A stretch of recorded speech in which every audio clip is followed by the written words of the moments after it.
Ang iimbestigahan natin, nakakaganda ba ang pera? Nung nagsimula ako sa comedy bar, matagal ako naging pangit. Actually, napagod ako magiging pangit eh. Nagpa-enhance lang naman ako. Ilong. Okay. Nagpa-noo. Anong nagpanoo? Kasi lubog yan. Hanggang likod? Ah! Kapag gipit na gipit kayo, ano ba ang mood nyo? Maganda ba kayo o haggard? Ang hirap kasi pag walang pera. Ang hirap gumalaw. Buburyo ka na. Ano, papakain ko dito. Wala akong pera. Buryo. Anong pumapasok sa utak mo nun? Wala nga akong utak. Paano yun? Charot. Masama ba talaga yung mukha kang pera?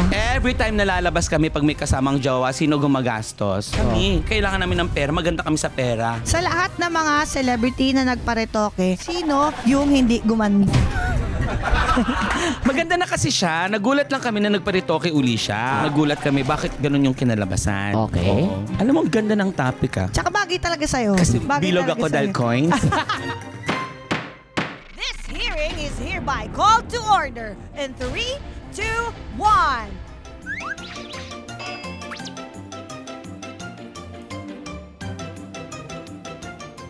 Lahat papatulan! Walang mahatulan! Your Honor!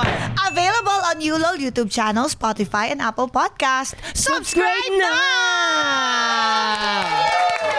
And let's welcome our resource person, ang isa sa pinakamagaling na stand-up comedian at hosts sa bansa, Ricardo Balarosa Jr. Aka Unyot!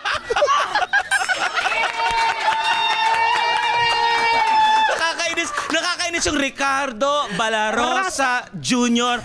Aka Unyot. Ew, di ba? Pang wrestler yung ano mo kasi, diba, pangalan. kasi we're not in the village before kasi. We're just in the street lang. Yung slight maliit lang talaga. Oh, and then? But no, I'm in the village right now. Pero before kasi we're so difficult that time. Oh my God! It really takes a village, you know. And then? Do you live in the village? And then? You're in the village. I'm in a gated village, you know, in Munti, in sight. Wow! I love Munti. Wow! Have you been there? Yes! Really? Sari-sari. Sari-saring munti. Pero in fairness, simula pa lang yan. Bagay na bagay itong ating resource person, si Waki Kiran, Bakit sa ating nga ba? issue ngayon dahil ang iimbestigahan natin, nakakaganda ba ang pera? Ay, ganun ba? Ha? Ano yung pinindot-pindot mo dito? Ba't may pinindot-pindot ka? Nakadikit lang kasi siya. Ba? Sabi ko, ba't puro langib yung buhok niya? Ay! Sensya na. Wala tayong mga security.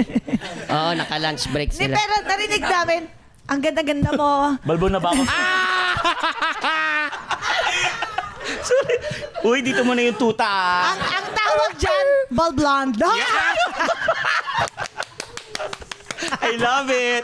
Wait, skoran lang kita. Kapoy. Ay, teka lang. Narinig namin napakarami mo raw racket. Oo nga. Nakaganta ba sa'yo yung dami ng pera mo? Ay, sana matanong din ako ng ganun. Oo, maganda ka naman kasi. Actually, before kasi, eto ang kwento niyan. Go. Nung nagsimula ako sa comedy bar, hindi talaga ako maganda. Ang pangit ko, noon na, ang pangit ko noon. Matagal ako naging pangit. Actually, napagod ako magiging pangit eh. Oh. Teka lang. Hindi ko sasabihin. Ano sasabihin mo? Ang ganda ng tungkil mo. Papaturo sana ako paano. Ang tagal ko nag-makeup, tungkilan na. Alas 6 na umaga yan, O, di ba 6 pa yan? Hanggang pa? Bakit ikaw ilang minutes yan? 2 minutes. Bilis lang. Hindi. Yun tapos, Okay, go. nakaipon ng konti. Nagpa-enhance lang naman ako. Oh. Ano mga pina-enhance mo? Ilong. Okay. Nagpa-noo. Pisngi. Noo? Nagpanoo? Paano nagpanoo? Kasi lubog yan ng Hanggang konti. likod?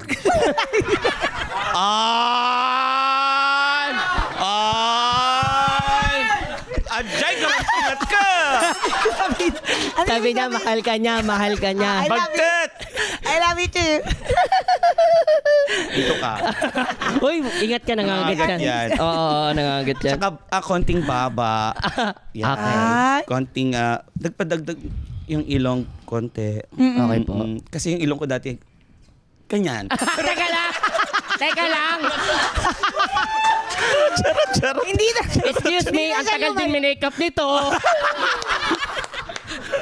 Marvin, no? Padagdagan nga ng nose line. Yan lang. Ayan lang. Tapos, kumeri na siya. Oo. Oo. Tsaka happy ka naman din dyan. Tsaka ang ganda. Di ba? Happy ka naman. Di totoo. Hindi nga totoo. Kumbaga happy ka dyan sa pangyayari na yan. Oo. Kaya ako support ako sa iyo, friend. Yan. Tsaka, wow, parang wala namang gawa. Parang wala namang gawa sa'yo. Wala pa. Tato, kilay. Oh, ginawa yon. Tsaka hindi ako guest dito. Ikaw ang guest. Akala ko logi ko dito. Wala na, ayoko na. Saglit lang. Mama! Teray. Mama! Waki. Hindi, mamaya, pag-uusapan natin maigim. Pero syempre, kailangan muna natin manumpa. Apo. Alam mo, ngayon lang tayo nakapagtsikahan ng mahaba. Oh. Ikaw, yung babae na ngaasar pero hindi nakakapikon. Yan. Oh, ma'am. Yan. Ala! Teka lang. Kita ko yung kilay, tumaas eh. Saglit lang.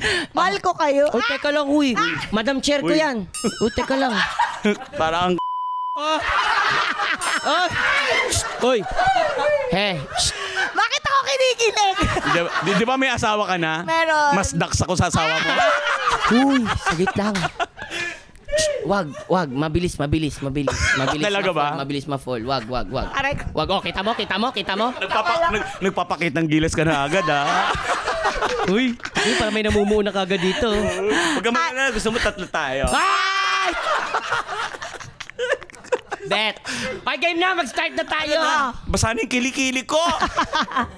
Okay. Pakitaas na lang po ang kanang anit. Oh!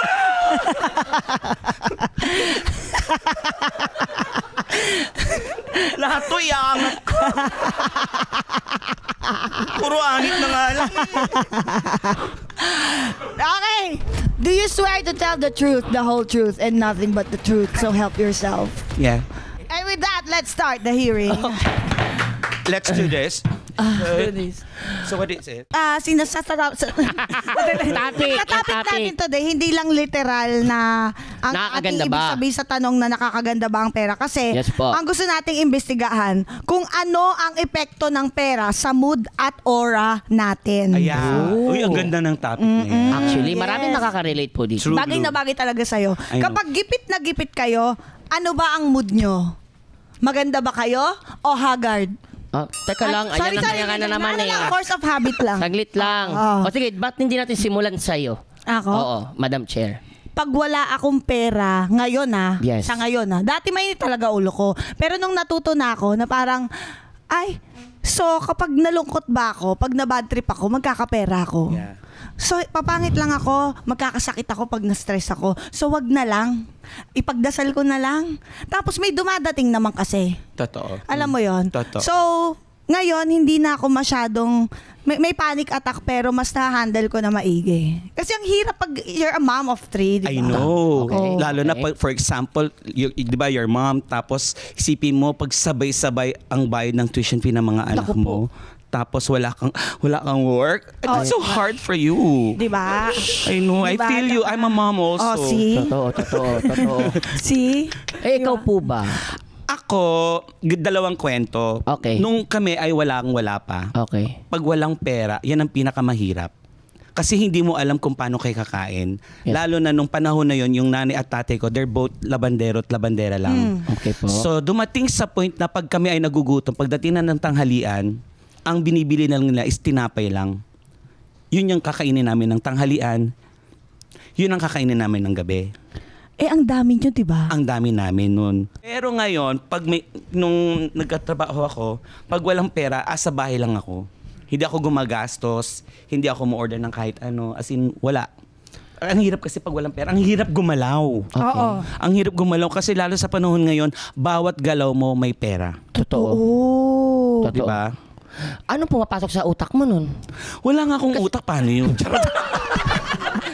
Hindi. Imposible. Kung paano mo didiskartehan eh. Okay. Paano mo didiskartehan yung mga bayarin mo pag wala Yes kang po. pera? Paano kung walang diskarte? Paano? Kaya ang ginagawa mo na lang, antay ka na lang kung anong darating. Kanina sabi mo meron kang dalawang kwento. Ano Yan. yung isang kwento? Ito yung kwento naman, yung kinuwento ko ngayon, yung kanina, yung pag walang pera, bahay na lang. Okay. Nung nag-artista ka, diba? Oo. Nung nag-artista kapag wala kang work, mas gusto mo nasa bahay ka na lang kasi ayaw mo nga gumastos. Kasi ang hindi alam ng mga tao, ang mga artista po, no work, no pay. Totoo. At higit sa lahat, porque nakikita nyo sa TV, kala nyo ang laki ng pera. Hindi po totoo yan. Kala nyo po, ang magkanong sweldo namin dito, ito 1.5. Totoo. Ako, kanin sabaw. O kanin sabaw lang sa kanya. Ako nga lang dito, kwentuhan lang. Hindi kasi yung mga, ang iniisip kasi ibang mga tao, pag nanonood sa TV, ay marami yung pera. Hindi po yun totoo. Nag-iipon lang po kami kaya may pera kami. Kaya dyan nga pumapasok na sa showbiz talaga, wala talaga din panghabang buhay. Kaya kailangan mo mag-ipon. Lagi ko naririnig sa akin yan, Tama. lagi pinapayo sa akin ng mga nakakatanda rin sa akin. Di ba po? Di ba, Nay?